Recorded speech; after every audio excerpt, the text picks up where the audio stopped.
ఎంతమందికి ఇష్టం గొంగళ పురుగు అంటే? నాకు చాలా ఇష్టం అన్న వాళ్ళు ఎవరైనా ఉన్నారా? దాన్ని చూస్తే మనం అది అక్కడ చూస్తే ఇక్కడ మన ఒంటి మీద పాకుతున్నట్టుగా ఉంటుంది కదా, చాలా చాలా అసహించుకుంటాం కదా. గొంగళ పురుగు అంటే ఎవరికి ఇష్టం ఉంటుంది కదండి. దాన్ని చూస్తేనే అసహ్యం, దాన్ని చూస్తే అన్నం కూడా తినబుద్ధి అవుతుంది, ఆ ప్లేస్లో ఉండబుద్ధి కూడా కాదు. ఏంటంటే దాని ఒంటి నిండా ముళ్ళులు ఉంటాయి.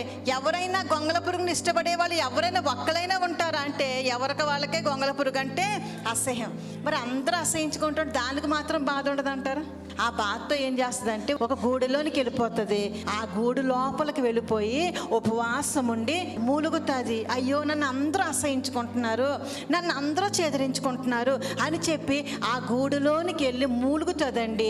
కొద్ది దినాలకండి గూడు పగలగొట్టుకొని అది బయటకు వస్తుందండి.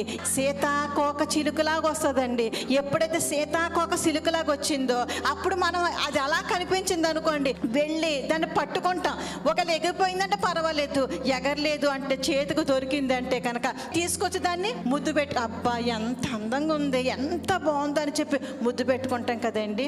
లోకములో పాపంలో ఊబిలో పాపపు ఊబిలో కొట్టుకుపోతున్న నిన్ను నన్ను చూసి కూడా మనల్ని చూసి అనేక మంది అసహించుకున్నారండి.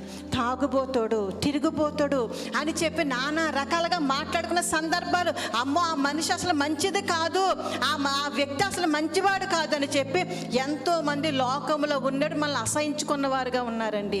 ఎప్పుడైతే మందిరం అనేటువంటి గూడులోనికి వచ్చామో, ఈ మందిరం అనే గూడులోనికి వచ్చిన తర్వాత మనం రూపాంతరం చెందాము. మన విలువ మారిపోయింది, మన గౌరవం మారిపోయింది. ఈ విలువ ఈ గౌరవం మనకు ఎవరిచ్చారు అంటే దేవుని మందిరంలోకి వచ్చాం కనుక ఆ దేవుడు మనకు దయచేశాడు.